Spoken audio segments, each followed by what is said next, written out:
Good evening and welcome to episode 24 of Mouthwash. And I have a good friend of mine on tonight. He said, I don't stay up too late for too many people, but I will for this show because Mouthwash is getting so popular. What's up, brother? What's up, man? I just love you, bro. You my brother. We've been going deep for about 3 or 4 years now. And any way we can help you, get your word out, get your message out, get your personality out. That's what we're all about, my brother. Just trying to help a brother.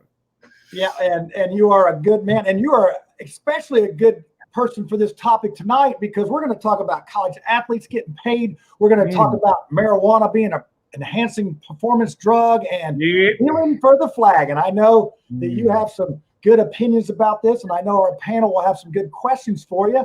Hey, Ken, go ahead and tell us a little bit about what you got going on, because I know your main thing is we're better together. So I'm a reconciler. I'm a reconciler for the last 30 years, 35 years. I've worked to bring our country together, bring our nations together, working with athletes, speaking around the country at high school assemblies. As a coach chaplain, I have an organization called Emerging Eagles that's about empowering the next generation today, helping our young leaders emerge and helping them become the future today.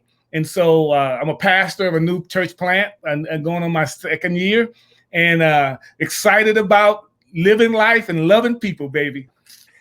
Man. and you do that. You got lots of energy. And, I've been fit, fine, and 60, baby, 60 and saved to the bone. So and you got your they say black don't crack. It wrinkles a little bit, but they don't crack too much. So I don't want too bad for 60. Yeah, that's right, man. And that is great. So we're going to go ahead and get right into it because we got 3 topics tonight. And I'm going to go ahead and start it out with the peeps on the streets tonight. And then we're going to bring the panel on. And Ken, we're going to get right into it. Our first thing is should Catholic athletes be getting paid? No, should college athletes be getting paid? So let's check out this peeps on the streets. Hi, this is John Schmitz for Peeps on the Streets. I'm down here in Lawrenceburg, Indiana at a bike race to do the Peeps on the Streets. And what better place to talk about sports than at a bike race? So let's see what the people have to say down here around the racetrack. Do you believe college athletes should be getting paid? Yes. Now, do you think that marijuana is a performance-enhancing drug? It's a yes, no, maybe. I guess it depends on the individual. I don't know if that's right. Okay. And last question, what do you think about folks that kneel for the national anthem and the flag? Are you good, bad, or no opinion? Gotta stand for it. Gotta stand. All right, thank you very much. Of course. Do you believe college athletes should be getting paid? Absolutely. All right. Do you think marijuana is a performance-enhancing drug? No, absolutely not. Not that. How about people that take a knee for the national anthem? Are you good, bad, or not sure about that? Nah, they can do. It's their prerogative. Do you believe college athletes should be getting paid? I don't see a problem with it, honestly. All right. How about marijuana? Do you think marijuana is a performance-enhancing drug? No, but I'm old school, and I don't know that it should be used as recreationally as it is. All right. Last question. What do you think about folks that kneel for the flag? Are you good, bad, or no opinion? It's a free country. All right. Do you believe college athletes should be getting paid? I don't know how to answer that question. That's Is this an a trick answer. question? No, it's trick. It's either yes, no, or I'm not sure. So you're and I'm not sure. I'm Right? not sure. Okay. Yeah. Do you think marijuana is a performance-enhancing drug? Absolutely not. All right, not on that one. And what do you think about folks that take a knee for the national anthem? Are you good, bad, or otherwise? Bad. You need to stand and put your hand on your heart. Do you believe college athletes should be getting paid? Oh, 100%. Yeah, they should be getting paid. I mean, schools make so much off of college basketball and football. It's only fair that college students get revenue from it. All right. Now, here's another question for you, being a college kid and all. Sure. Do you think marijuana is a performance-enhancing drug? It's the opposite. Marijuana is a performance-inhibiting drug. Absolutely not. All right. And last question. What do you think about folks that kneel for the flag? Good, bad, or no opinion?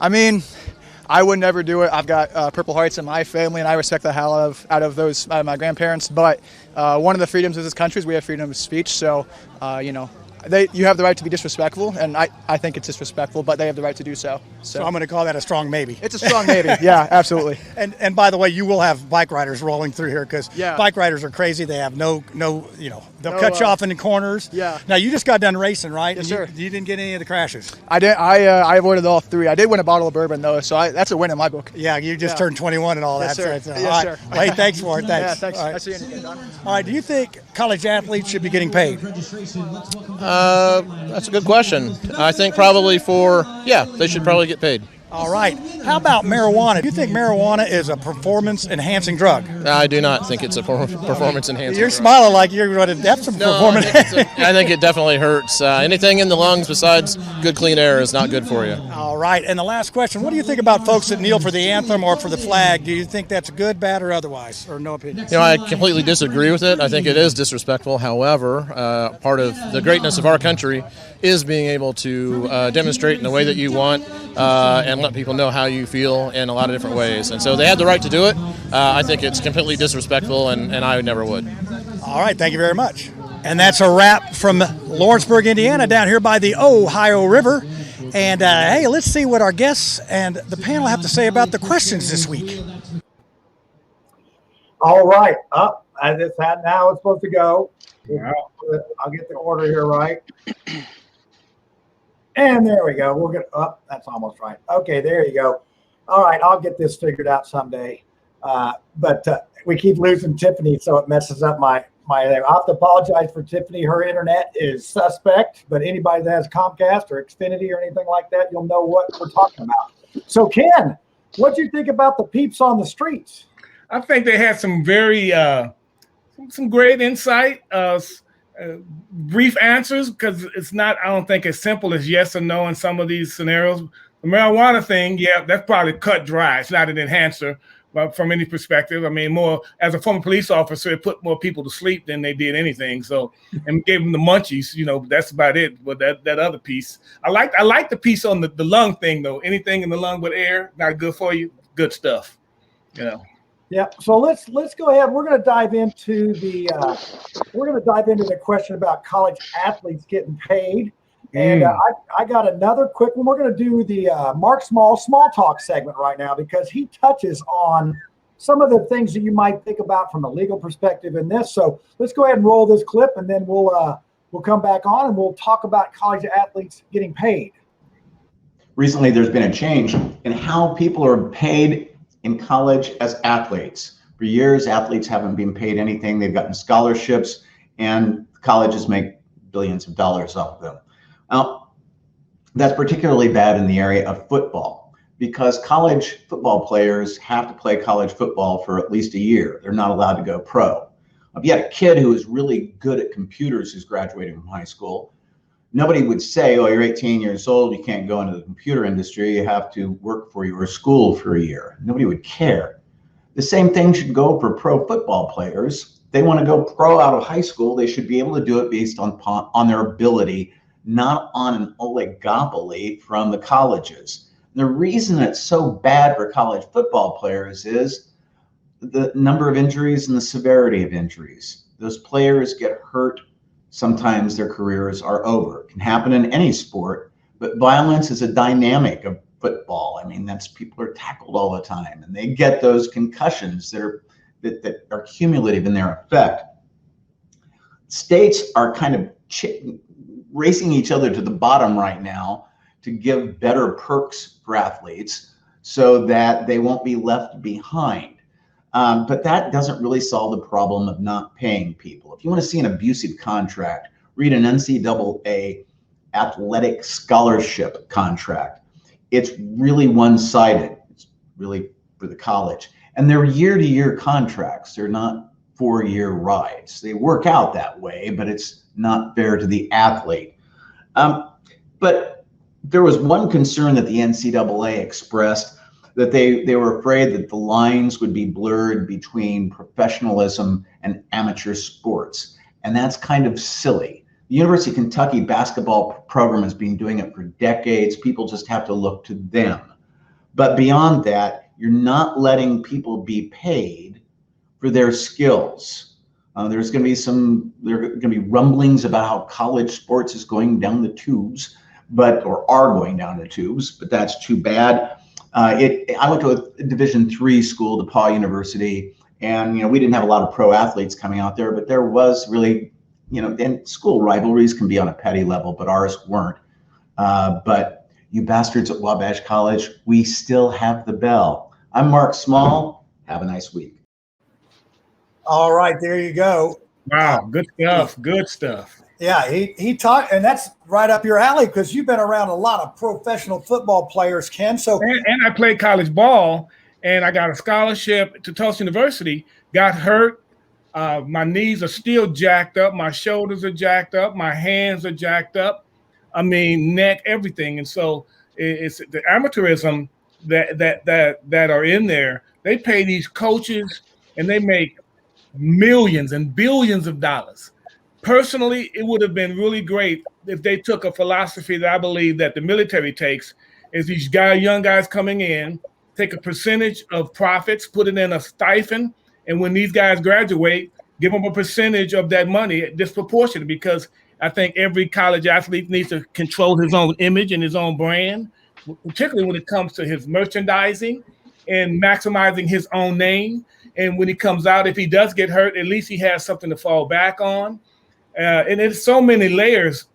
I think compensation should be given to them after prolonging their injuries, because I hurt my knee in college and had 2 surgeries. And once you're out of college, you don't get residual. When I was a police officer, I broke my knuckle. They gave me a compensation for it. And then plus took care of all of my medical bills. And so you don't get any of that as a college athlete. So it's like a legalized form of slavery today, that they give them and trade them the mentality of an education that many of them don't get, because they end up dropping out, or to his point, if they get hurt in their second year, they don't honor their contract the third or fourth year, and it's on the school to do it. And so it's easy to get rid of him and bring in another athlete that can produce. So the whole system, from my perspective, is jacked up big time. So pay them, bless them, and give them something to start their life when they graduate, particularly from a base perspective. Yeah, so I'm going to start with Ed. Ed is sort of our sports guy on here. I mean, I would say that he's really in tune with things. And so, Ed, what kind of question might you have for Ken about college athletes getting paid? One of my biggest issues is, I go back to the injury part. These guys, I know a lot of former athletes, 10, 12 surgeries on a knee is not uncommon. Yeah. A lot of what we have, a lot of the issues that I have are, the NFL sets aside money that they could take care of retired players, but we're not taking care of these NCAA athletes afterwards. And the whole reason we're not paying them, or the schools don't want to pay them, is they don't want to have to deal with the workman compens issue and having to deal with that. And so, and my question, and you've already kind of touched on it, is, working with the NFL and also having that, college background, how do you see building that? Like, how do you think we change? Because I don't think the name, image, likeness deal actually addresses the real issue that we're talking about right now. I really do think they make enough money and profit that they should be incentivized on a percentage basis of overall income. And so I don't know if that's 10, 15, 20%. It should be some disproportionate to give these individuals, girls and included, because my daughter went to the University of Florida. The University of Florida football team at that time made $69 million per season just on football. And so they had 18 teams within the college system. And my daughter's team had 13 volleyball players. And those volleyball players, they had their own private jet. They got disproportionate uniform. They got all these shoes and uniforms and bags and all this stuff that she came home with, but she didn't come home with any real tangible assets. And so without all those teams, they should proportionate and disperse those resources to all college athletes, not just football players. I think volleyball players, baseball players, track athletes, all those individuals who are making a name for that university should be compensated on some back end. And that they could easily do it, very easily do it. And so now it's who's going to protest for them, because the big name guys get all the money, get all the notoriety, but it's those individuals who are the punt team guys, or the guys who very rarely get on the field, the guys and managers and individuals who work behind the scene that bring value to the team. So they have more than enough to share. It's just now who's going to hold them accountable, and will some of them coaches who make $5, $6, $7, $12, $24, $25 million as a college coach. Hey, bro, maybe you could give about 5 or 6 of that million to the people that work to make your job successful. That's just my perspective. I don't know how we can do it entirely, but they need to do something for sure. Yeah, okay. Lucy, I'm going to go ahead with you. We got Tiffany coming back on, though. Here she is.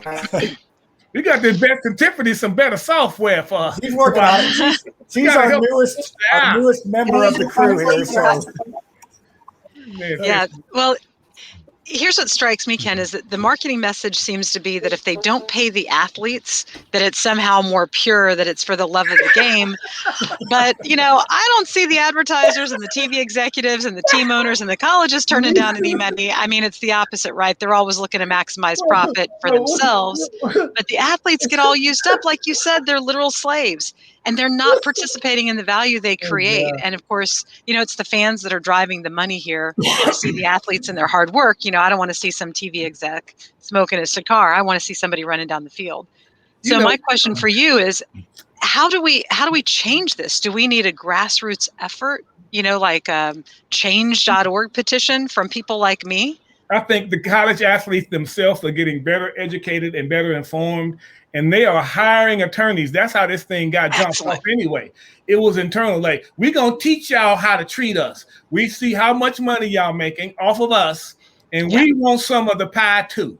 And so because those college athletes came together and they petitioned and they did what our legal system does, they sued them. They made it about money. That's all this thing is about, money. Greedy people want more money, and the people who don't have some want some of that money so they can live also. And so these athletes are getting smart.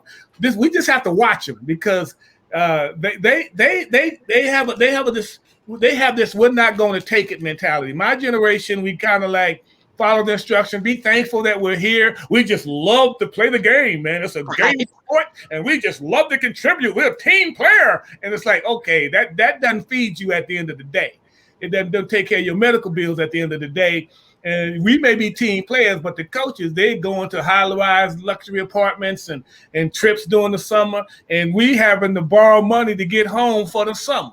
I couldn't even have money for my wash my clothes if a booster or a donor gave us a ride on college to their house to clean their pool and gave us a little tip, then we were in jeopardy of losing our scholarship. And insanity. So it was crazy, way past crazy. So I can get a little passionate about this because it brings back a whole lot of painful memories. It's seriously unfair. I was from the hood, and so they used to have us come in, and I'd have to sign this check, this Pell Grant. I got a Pell Grant, never got a dime of the money. This university took the money that I was getting because I was from the hood to this school because they gave me a scholarship. I didn't get any of that Pell Grant. And so I didn't have a dad that sent me, money to eat on and live on. I didn't have money to go back and forth for vacation. I had to get a job. And so this Pell Grant money that I was supposed to get because I was from the impoverished community went to this school that was making all the money off of us, and I don't get any of it. And so there was a petition of us. We were going to go and try to sue the school for those rights. When we signed our rights away, and didn't even know we were signing our rights away. Oh my God! So we were pimped, big time, pimped, big. That inequity really hurts, because they say that they're giving you a scholarship, and they're like, oh, no, we didn't mean that. That means that we're going to make it look like we gave you a scholarship, but if you get any other money, we're taking that too. It was so crazy. unfair. You can't even buy somebody a hamburger, a hot dog, a booster couldn't do anything to help us. And John, just to chip in here on the purity test, you go back to 2000 and you review all the national championship teams, LSU, USC, Ohio State, Florida, you're going to find out you're going to see team after team that gets hit with infractions. So the idea that we're keeping it pure, and a lot of that was on improper benefits. I mean, Reggie Bush gets a big name because he got a house, but some of those players listed in the USC report by the NCAA, they were making telephone calls home. They were getting free telephone calls home. So the NCAA hit that. So some of these aren't huge things, but yeah, it's not. There's not a purity test here. When I was being recruited by SMU because I was from Dallas, Ron Myers came to my house in a white Cadillac, and he came to the hood. He came to the apartment that we lived in, white Cadillac, and he left $100 bill with my mom with his number on it, so I could call him. And so SMU was giving cars. They were giving. See, since then it all came out. But the same thing SMU was doing, all those other schools you named were doing the exact same thing. You go to Florida, we would go to Florida right after they won the national championship because my daughter graduated with Tebow. And when the basketball team won the national championship, before we went up at the beginning of school, they didn't have no cars on the lot. After the national championship, we saw about 25 brand new cars. I'm like, where did brother get them cars from? We know they got them cars from. The boosters brought them cars. And they put them in their mama's name and their daddy's name. And the mom and daddy all of a sudden had the resources to get their baby a car. Ain't God good? It's been going on since the beginning of time. And so now they just might as well just make it legitimate and stop doing it under the table. I agree. It just seems like there's so many rules. When I went to college, I ran track at Vincennes and Ball State, and there was little or no money involved in that. And it just seemed like so many rules and different things. They just kept you so confused with it. You couldn't really enjoy your sport as much because you're afraid of this rule or that rule. And, you never knew when they were going to come in and say, oh, you're not going to run today because, I'm like, oh, great. But, well, hey, we're going to go ahead, and I think Tiffany's on here. We're going to go ahead and shift gears into the marijuana, performance-enhancing drug. As you could see on the Peeps on the Streets, many people thought that it was not a performance-enhancing drug. And if you were go on our People Over Politics polling, this was one that was quite, that really got some people's attention, and they said, hey, this is pretty much not. So Ken, what do you think about that as far as that goes? And I'm gonna let Tiffany ask a question about the marijuana, and maybe Sha'Carri Robinson, so somebody that got nicked up a little bit from this drug policy of marijuana. I mean, in my research, and then even when you can Google anything, it's really more of a depressant than it is a stimulant. And as a police officer, now it's almost like a misdemeanor to have, they're not even charging a lot from that mentality, but from an enhancement perspective, absolutely not. It just really isn't. And so this one is not too controversial to me.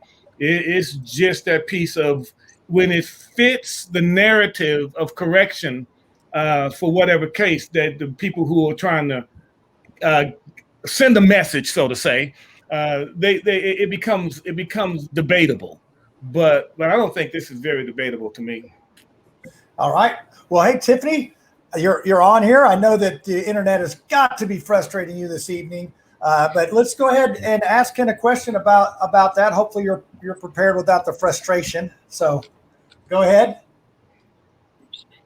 Sure. Well, 2 quick questions. I went to the University of North Carolina. I graduated some time ago, and I had the opportunity to have friends who were college athletes who were recruited from some inner cities, some families that did not have the resources. So I watched people struggle with going to big schools and not having resources. And I think about some of them. I had a suite mate on the track team who couldn't get home for Thanksgiving. She often couldn't get to the meals where they were supposed to eat. So I spent some time in college feeding and clothing her, and my parents were happy to do it. So I'm happy that some of our athletes will be able to be recognized for the hard work that they do. When it comes to question about that topic, going back just a little bit, is do you think that for any athletes, the value of the education outweighs the opportunity to.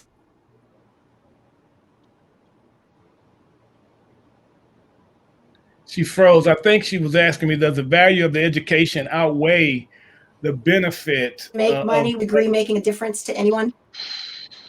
You cut out at the end. I think I got. I think you got it. I think that's right. The what you were talking about is does it outweigh? Yeah.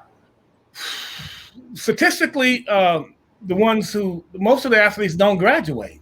So no. The ones like myself who took it and exposed them to a different environment than the hood from a social perspective, the college experience was wonderful for me. I met my wife there. We've been married 39 years. Since then, it taught me to be exposed to different cultures and different methodologies and ways of thinking, which was priceless. But at the same time, I have so many of my brothers that just didn't graduate, and they end up flipping burgers or working for, different companies that have to do with more manual labor than work equity from brain mentality. It's like there are not many qualifications that you go to a job and say, well, I can run and I can catch and I can jump and I can throw, and I can dunk, unless you're going to be a coach. And then that transferable to that mentality. But no, I just don't see it. My history with even the guys that's coming into the pros, 0.009% out of 500,000 college athletes, by the time they graduate in their sports, about 10 to 12,000 of them will get scholarships. And the ones who get those scholarships, probably they say 45 to 50% of them will graduate, and then only 157 or 210 professional football players will be drafted, and those after they graduate, after they are drafted, 82.1% of them retire broke or bankrupt. And so even if they do go to college, what are they learning in college to keep their resources as a result of making it to the pros? Because even if you make it to the pros, there's no guarantee that you're going to have any assets left, because you ain't learned any skills to keep yourself in a position of in a position of just being better, making better choices. If you don't have the right agent, if you don't have parents that come from an environment where they know about stocks, they know about savings, they know about longevity, they know about succession and inheritance. Most brothers like me didn't come from any of that, and so you give a brother like me, that's why I'm not for maybe paying them their first 2 or 3 years until they got some social skills, give them some accounts, teach them some budgeting habits, marketing strategies, branding images, how they can maximize their platform. And then maybe by their junior year, give them a percentage, give them something to start managing, help them do some business opportunities or something like that. But there's nothing tangible within the context of that higher learning other than going to class, don't fail, come back, take the least amount of classes you can so you can be available for football practice, you can be available for spring training, you can be available for the summer program. But don't by no means do you schedule anything that conflict with football coming first. They call you a college athlete, but no, you're an athlete that's going to college to play football or play that particular sport. So to your question, absolutely not. I mean, it's a travesty. It really is a travesty, and we should be held. Coaches and these higher learning institutions should be held to a higher standard. They really should be held to a higher standard. But with all the money that they're making, again, it's all about money. It really is. Some schools are trying to do better, and I think the appearance of trying to do better is always looming, but statistically, it doesn't pan out. Yeah, I got a question from Dorn Brenton. This is Lucy's husband. He's taking Lucy's spot here. It says, "Don't the pros have counselors about those topics?" And let's go ahead and do that into college. Would they not benefit? Yeah. I see you laughing. So you got something on that for Dorn. Okay. Oh, dude. When guys come to training camp, and they go to this orientation, right? Most of the athletes, they sleep through the process. And I'm telling you, inside of business right now, we'll probably get in trouble, slamming the brothers. But, you got these college athletes, and they think they've defied the odds to this point, and they think once they make it to the pros, they don't get this 2.5-year career. I don't know how you get to 0.5. And many of them just are totally unaware of what the social issues are. I'm prayerful that the new resurgence of athletes that are coming out with agents, marketing strategies, and the social awareness of breaking these stereotypes and breaking some of these molds. But I haven't, in my 30 years with the Colts, I saw a repeated pattern. And this right before I was transitioning out, I still saw it's all about glitz and glamour and style over substance. More about flash and appearance of having something than really having something. Yeah, that. So is it a money issue? Is it a money issue? Is it a value issue? Is it a family issue? I mean, it sounds like from what you're saying, throwing more money at people may not necessarily answer the problem or fix the problem. Absolutely. I think it's more of a knowledge. I do an analogy when I talk to children about a $20 bill. And I ask them, what do you need to do to get this $20 bill? And they say, work. I say, no, this $20 bill in my hand. And I say, it takes knowledge to get it. What knowledge do you need? The knowledge is it's a gift. So I say, take the gift. And they take the $20. And I say, well, does that $20 give you power? So you can buy something and you could go get something. You could buy something good or you could buy something bad. So it's the $20 knowledge. It's power. They say no. I say, so the power is in the knowledge on how to spend it correctly. That's where the power is. So what if I tell you I can take that $20 and go buy you some lemons and some sugar and some water and get you a big lemonade stand, and you can sell about 200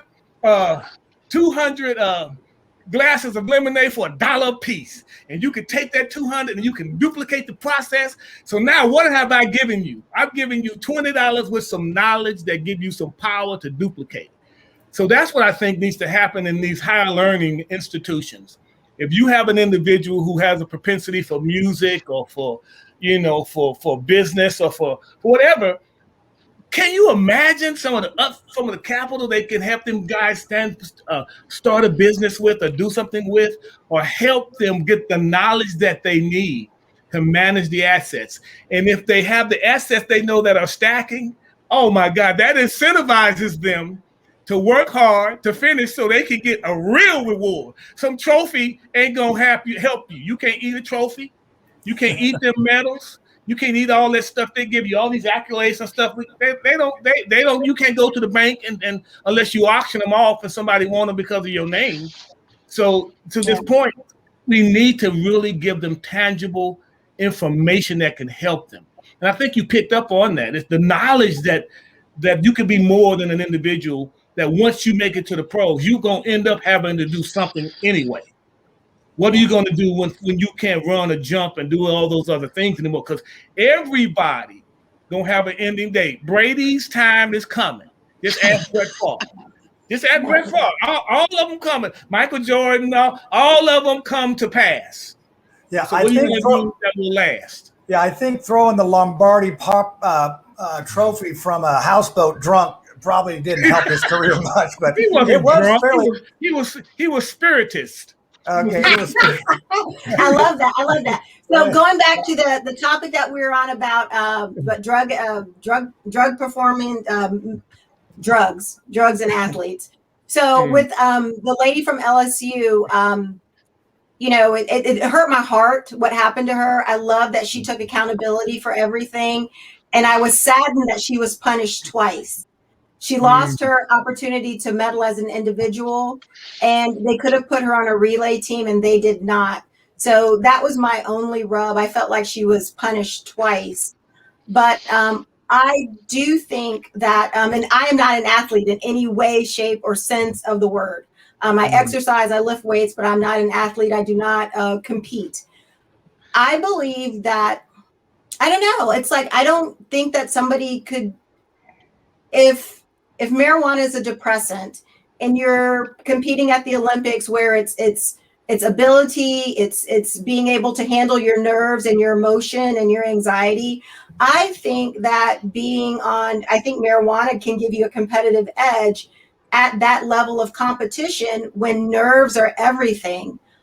So I agree with the IOC. I believe about, I believe in their rules about not having performance enhancing medicines and drugs in your system. I was in the military. I'm rule bound, so I support their rules. I just wish that that young lady had only been punished once for what she did and then given the opportunity to be on the relay team. What say you, Ken? I guess my only pushback with that would be, would you say the same thing about alcohol? Is it a rule? I don't know. Can athletes have alcohol in their system at the Olympics? That's my point. It's like, are we picking and choosing what is enhancing and what is not? What is the depressant? And is it because the stigma about marijuana? Is it the changing time? Is it that it's just the persona and the perception about the duplicity of, if you have mass, there's some certain vitamins you can or can't take. There are some things that you can or can't do. There are some growth hormones that are undetectable and some that are not. And so from an enhancing standpoint, that's my only pushback would be why this Schedule II drug, and then what makes it so egregious in the aspect of it disqualifies you. So if you're drinking, if alcohol is in your system, but it's not considered one of those banned drugs, can it just be just as calming? Can it just be just as relaxing to give you an advantage? And then that piece of, from a health perspective on your liver. I mean, if you can perform at that level, buzzed on alcohol, wow, that's amazing. But the way I look at it, the Olympics, it's international. I mean, how else do you regulate an international community of athletes if you don't look at their blood and alcohol and performance enhancing drugs I agree with you. I agree with you that tests should be that should be a standard of conduct. I just think it should be proportionally fair to fit the crime. And I just don't think if a person smokes cigarettes to stay calm, does nicotine, now we're going to ban nicotine versus THC.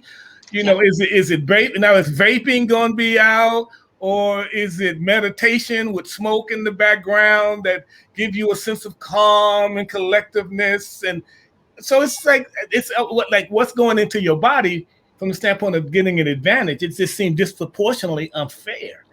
I mean, so and it just seems unfair to me. It really does. How is it disproportionately we're going to go ahead, Tiffany, we're going to go ahead and get to the next topic because we're going to run out of time. Yeah, so, I get it. This is one of those things we can agree to disagree without being disagreeable. That's right. We're going to go ahead and shift gears. I know Ed probably has a little bit more on that, but we're out of time on that segment.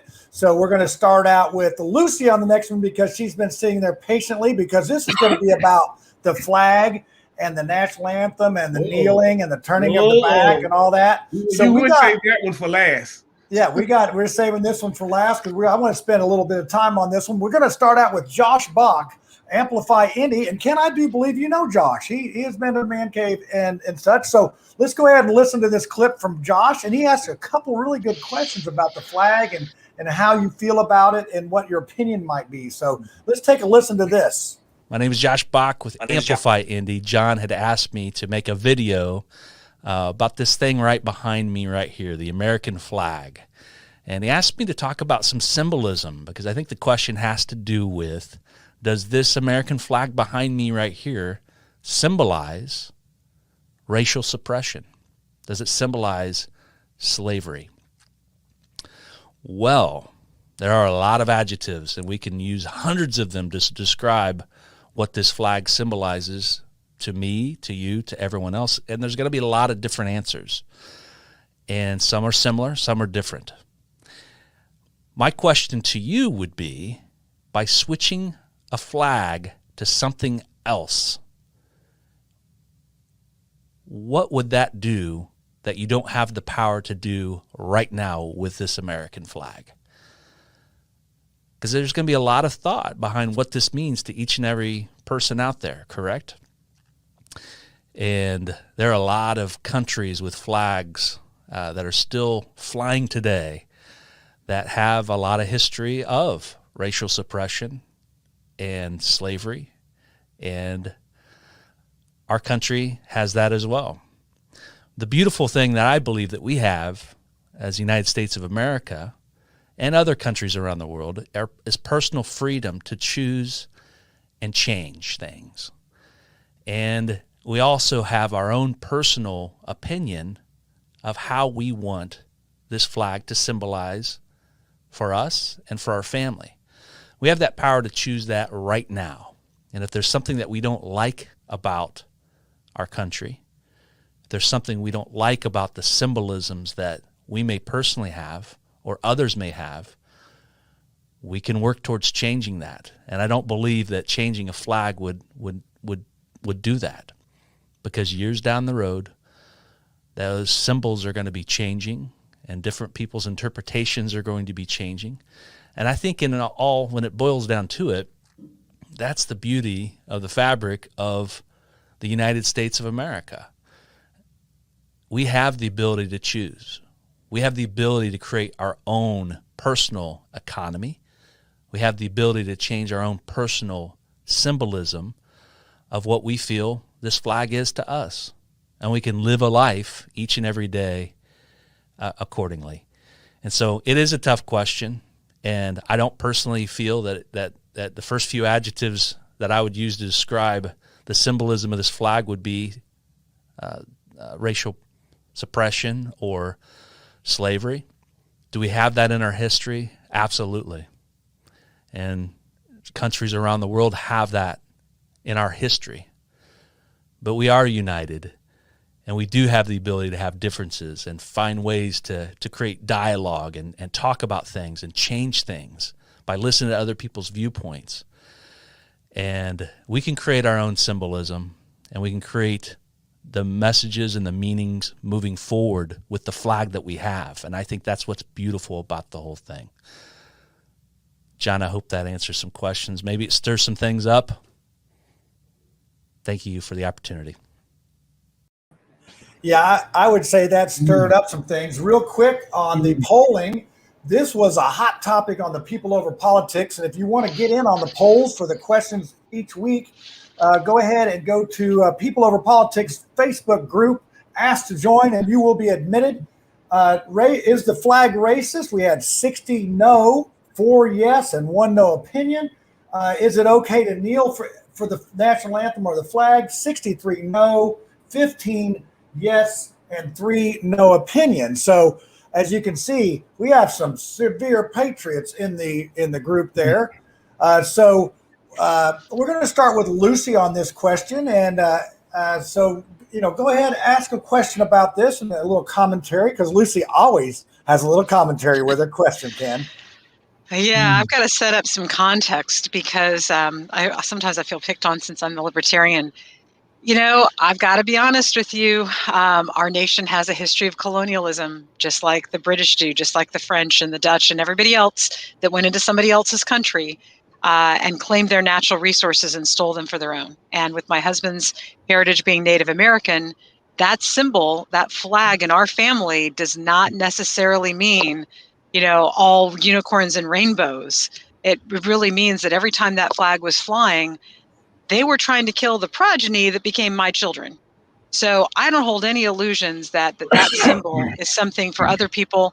That flag is flying when children are being drone bombed, when wedding parties are being drone bombed. So my question for you, Ken, is what do we do about that? Is there a way that we can make that flag aspirational?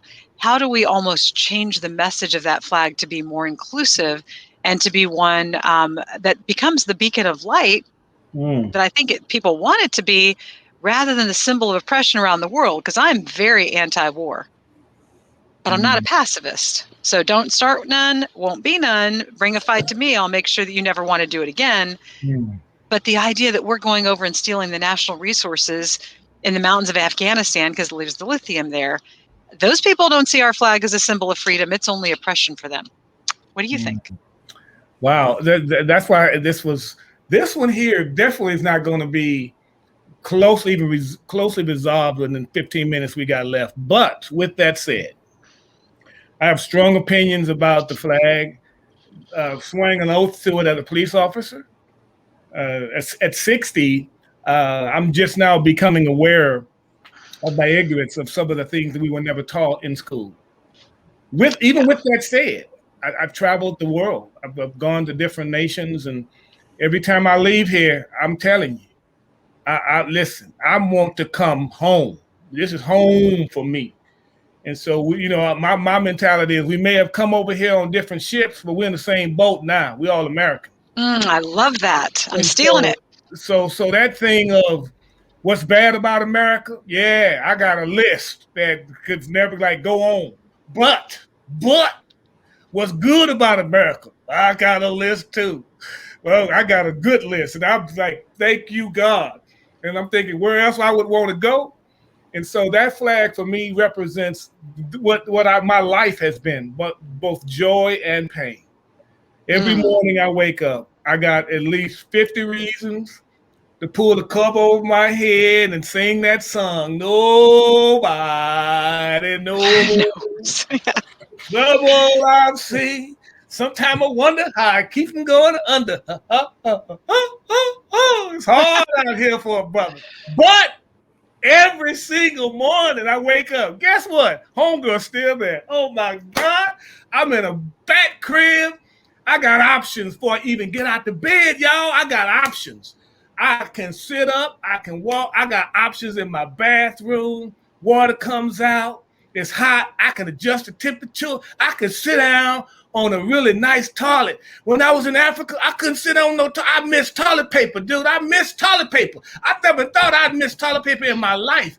I flushed the toilet and it goes down. I had a hole with a stick that you had to shake the stick like this so no steak wouldn't come bite you. Man, I got options in my closet. I got options in my garage. I drive out and go in the store. I got so many options, I get paralyzed. I went to Africa, they had 3 different things. Some rice, some things had beer on it, and another thing called bread. And I'm thinking, Lord, we take so much for granted. Yes. All we got to do is just stop and think just how really blessed we are. Because I'm a hope dealer. I'm all about accentuating the positive. You got people pimping pain, and you got people that pimp hope. I'm a hope dealer. I pimp hope. That's what I do. I'm a hope dealer. So we can exaggerate the negative, and they're list them, so we can go on forever what they are, and they're inexhaustive. Yes, so many things. Should we kneel or not kneel? I'm born through the battle. My philosophy is together we stand, divided we fall. We're in this thing together. This thing is called life, and I believe we're better together. So if we gonna kneel, let's all kneel together. If we gonna stand, let's all stand together. Let's do it together. And some of the things that they did symbolically in the football were Seattle joined hands, and then all the brothers got together and said, hey, brothers, we gonna talk about this. We with you. We all gonna stand or we all gonna kneel, but there ain't gonna be no divisiveness on this team. And so the unity of the piece of let's do it together. Whatever we do, let's sit down and talk, but let's do it together. Let's show some signs of solidarity. And the teams that I saw that when they did that in Seattle, it was amazing how the people in the crowd started locking arms like that too, and it became contagious. But whenever we have symbols that kneel, and I get why they kneel, believe me, I get it. I've been suppressed. I've been, as a police officer, stopped while driving while black in a real nice car in a real nice neighborhood. I will never forget the mentality of surviving. I get it. I get it. And I've been a police officer that has stopped someone, and I'm thinking my wife telling me, come home, baby, because you never know what these people gonna do. So if I gotta inconvenience you a little bit, get some dirt on your pants to make sure you ain't no threat to me, I'm gonna apologize on the other end, but I'm going home. And so it's both ends in this conversation. And so who's right and who's, it's just, I don't think we're gonna get to anything close to a resolution with having our own personal conviction. And so I always overtalk. I got John in me, so I'll shut up now. I don't know. I think you went to the Lucy School of lectures, and that's fantastic, man. I love everything that you have to say. I love the solidarity. I just wish that people wouldn't use the religion, the national flag as a religion, because as one of our commenters said, it's dissent that makes our country strong, the ability to dissent, because when you're in communist countries, you don't have the ability to dissent. You don't have the ability to make individual decisions. Homeschooling is illegal in Germany. Why? Because they want to make sure that there is no dissent in education, that everybody gets fed the same line. Whether that's good or bad, I don't know. Yeah. But I think of that little dude in Tiananmen Square that was standing up against a tank. It's you think man. About that. Nobody knows his name. Tank Man. I don't know what the dude's name was, but man, he was just nobody found out. Nobody found out what his name is. He just had his little briefcase, and he was, I dag on with this tank. I don't care. But I think we do. I think we get a little spoiled in our privileges and our ability to speak out. And as you saw in the peeps in the streets, a lot of folks said, I don't agree with it, but I respect the fact that if they want to, they can. So, I mean, this is to that point. So, Ed, you've been very patient with waiting here because you sort of missed out on the Sha'Carri Richardson question, because I know that is a passion of yours. But I think I actually addressed that last week. I mean, I know. WADA's do not make sense. You can't say that it is performance enhancing and not performance enhancing in the same sentence. So I'm good with leaving that as that. My bigger question though is what we're talking about here, and our guest that you had, that did the piece here. I would say that, especially when you're talking about college athletes, pro athletes now that are protesting. It's one thing to talk about slavery and history in the past. We've just run down a bunch of issues. I hate to go on Tiffany's school. I mean, North Carolina got busted. They had a whole set of fake classes set up that they were pipelining college athletes through that didn't even exist. We got a bunch of schools that these college athletes are seeing these coaches making millions. They're getting cut out of it. You can talk about Africa is great and we're great here, but when you're sending these athletes, a lot of them don't have that First Amendment right. A lot of these schools, from the same contract that we talked about before that cuts off their rights, they really limit what they can say, when they can talk to the media, when they're allowed. And so they've been shoveled through this system. A lot of these guys come from the hood. They see these problems that they have. They get to colleges where they see the people coming in super nice car, flying in from jet, boosters doing all this stuff. They're not getting a part of that. And so for me, I guess my question is to Ken, like, how do you expect a guy who has never been to Africa or never been outside, when those two worlds collide, how do you expect him not to want to protest? Yeah. At that level, you got to expect him, because that's what he knows. Mm-hmm. I think my generation and then this generation today have been given more information.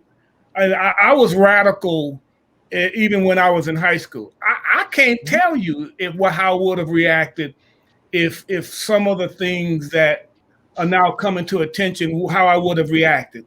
I was pampered as an athlete. I was catered to. And so school became my outlet. It became the place that I ate every day. It became my sanctuary. It became my coach's support. It became teachers who believed in me. It became a voice of cheering. And so as bad as it was where I was from, I still had advocates. I still had people in my life. And I always have a sense of what I believe is right and wrong, a moral conscience that's inside of all of us that lets you know. So to your point, are they without the capacity to choose right and wrong because they're so faced with circumstances and situations that are so appealing that they lose all sense of decorum of righteousness? And so I think I kind of heard some of that, and I know that's not entirely what you were saying, but that's kind of some of what it hits me. It's like, because they have it so bad, they don't have the desire or the capacity to say no to the temptation. And boy, a lot of that is true. I got to give it to you, man. I mean, a lot of that's true. It is, as I process it. But at the same time, I just got to believe that there's something inside all of us that know what's better, what's right, what's fair, what's just. I got to get it. You know, Ken, I'll go back to the fact that I brought this up before. You know, it was Nate Boyer that went, and Nate Boyer is a veteran. He played for the Seattle Seahawks. He flew down to San Francisco, had that meeting with Colin Kaepernick in San Francisco. And if you look up Nate Boyer and Colin Kaepernick, you Google it, Nate Boyer's standing right down there. And like he said, I walked in that door, I was pissed off. I wanted to give him a piece of my mind. And we had a conversation and I listened to him. And I think a lot of what's missing here is we're not having that conversation. It's so much about whether the flag is disrespected or that. Nobody's being the Nate Boyer and going to these athletes and asking them, like, what is this? Let's have this conversation about what needs to change. We did that with the Colts when I was Mathis and a bunch of us got together and we did that very thing. And if you remember, there was a sign of solidarity, and the guys who kneeled, they were supported, and then they all stood in solidarity with some T-shirts that they brought together. So I think there's been some dialogue. The debate and discussion piece, I think that's where it gets lost because you don't win in debates, and even some proper discussions come into clashing. And so that we can listen to each other and hear each other's perspective and honor that. I think you're right on. And that's not just in football. I think that's in forms like this, in politics, in any capacity where you're going to communicate. My daughter, who is gay, and she came out last year, and as a pastor, it's that that ooh, and so she's thinking Dad's gonna judge me, and he's gonna be, and so we just sat down and talked as a family because she was coming against the CRT mentality and the curriculum, and because some of my white brothers were really embracing it. That'd be a good topic for you too, John. How do we address that issue? And so she was coming down on my bro. It's white privileges. I said, wait, hold up. You can love him. He's my brother. I said, I ain't gotta like everything he does to love him. I don't like everything that you're doing, but I love you. And we can talk about who you are, and that's your truth. This is my truth. Can we all get along? Can we disagree without being disagreeable? Can I still love you? And I think to your point, bro, you're right on, man. We don't talk to each other. Very rarely do we talk to each other. Yeah, and that's a good segue for our show theme is, hey, we respect everybody's opinion. We honor it, and feel free to say it. You're not going to be, we're not going to shame you. We're not going to judge you. We're not going to argue with you. We want to listen, and I think that's why our show has gotten popular, because you can come on here and be safe. Now, this week on the People Over Politics, we had a little bit of a troll in there, and we addressed that. It's like, hey, if you want to troll, go on Twitter, make up a fake account. You can troll away all you want, but not on the People Over Politics page, because we respect everybody's opinion. So that's one of the biggest things that I see that we lack right now is we just automatically go into the guards go up, and the fur gets up on the back of the neck, and then we're off to the races. So sometimes that's exciting, but we don't accomplish a whole lot of stuff. Well, hey, Ken, we're gonna have to wrap it up here because we're at the end of this show, and you are right. We can talk about a lot of different topics. Next week's topic is going to be violence and conflict resolution and all this other stuff. And I know you could come on as your experience as a police officer to talk about that as well. But we will have you on again at some point in the future. And I appreciate you staying up late just to be on the Mouthwash Talk Show. Minty. Yeah, I'm going to stay watching basketball. And I thank you. I know I can be kind of somewhat loquacious and overly talkative, but that's kind of like my thing. And so, and I hope if I said anything that was offensive or just challenging in some capacity that makes you feel uncomfortable, blame it on my head and not my heart. I'm really all about trying to unify, bring us together, because I really do believe we're better together. And John, to your point, let's talk. And that's how we become better, by talking and living and loving and working together.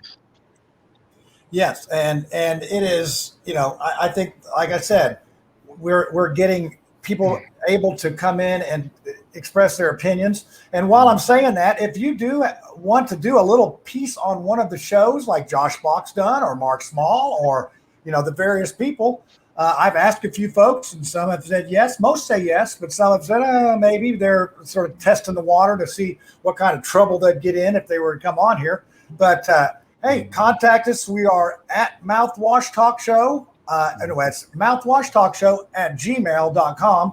Send me a quick note and I will set it up. I can either shoot the video for you or you can shoot it and send it to me. It's very simple, 2 to 3 minutes on whatever the topic is that week. And heck, we'll put it on there. I love hearing other people's perspectives, and that's what our show's about.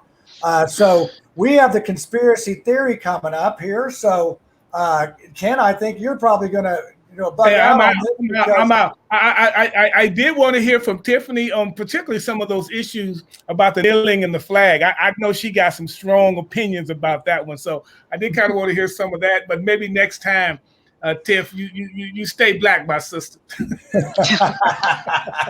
Well, that's yeah.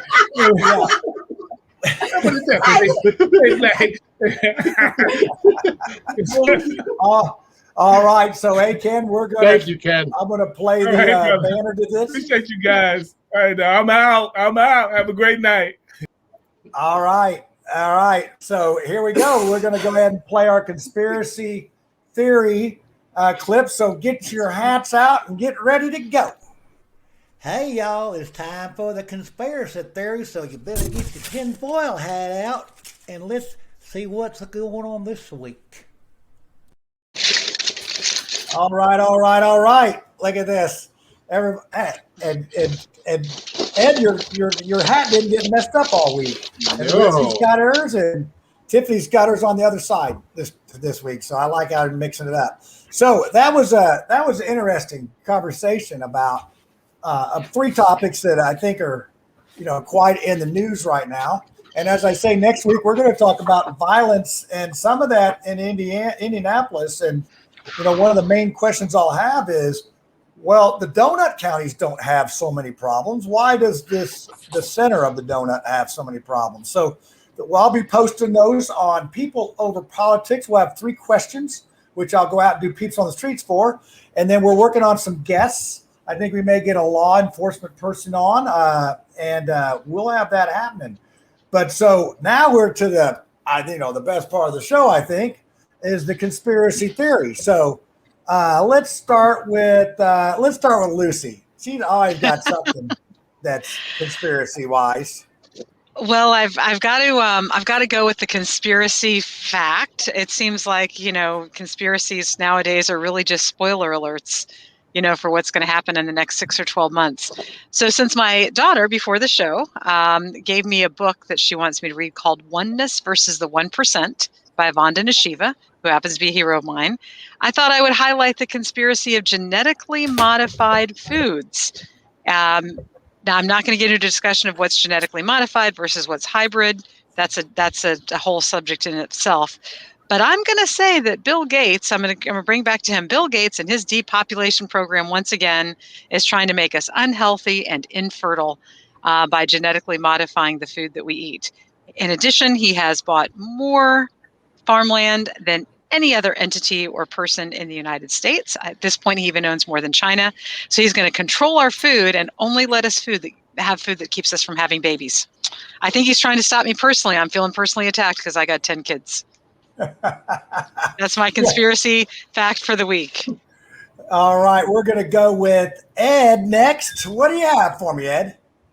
First of all, I just want to say that I figured out how to post a poll on a Facebook page. So I one conspiracy is I think that they're just out to get you, John.